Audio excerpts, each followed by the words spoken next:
Welcome, this is Rupert Reads. Today we are going to continue with The Adventures of Buster Bear, Chapter 9, Little Joe Has Great News to Tell. Little Joe was fairly bursting with excitement. He could hardly contain himself.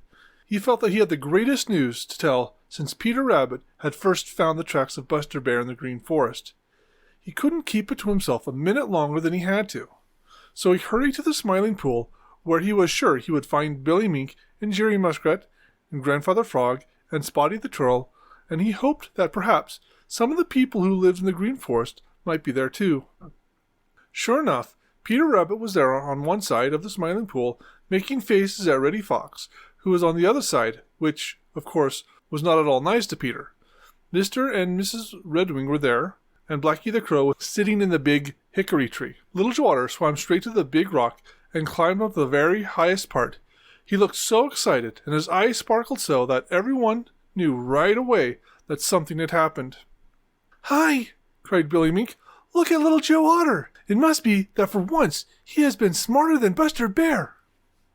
Little Joe made a good-natured face at Billy Mink and shook his head. "No, Billy," he said. "You are wrong, altogether wrong. I don't believe anyone can be smarter than Buster Bear." Reddy Fox rolled his lips back in his unpleasant grin. "Don't be too sure about that," he snapped. "I'm not through with him yet." "Boaster, boaster!" cried Peter Rabbit. Reddy glared across the Smiling Pool at him.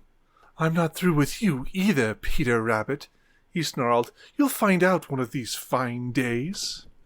"Reddy, smart and sly, couldn't catch a buzzing fly," taunted Peter. "Chum-a-rum," said Grandfather Frog in his deepest, gruffest voice. "We know all about that. We want to know what Little Joe has on his mind." "It's news! Great news!" cried Little Joe.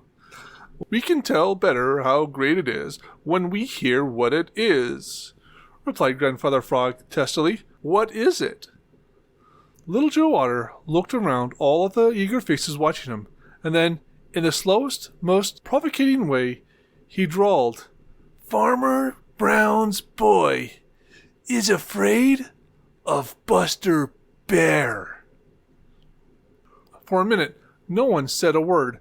Then Blacky the Crow leaned down from his perch in the black hickory tree and looked very hard at Little Joe, and he said, "I don't believe a word of it. Farmer Brown's boy isn't afraid of anyone who lives in the Green Forest, or on the Green Meadows, or in the Smiling Pool, and you know it. We are all afraid of him."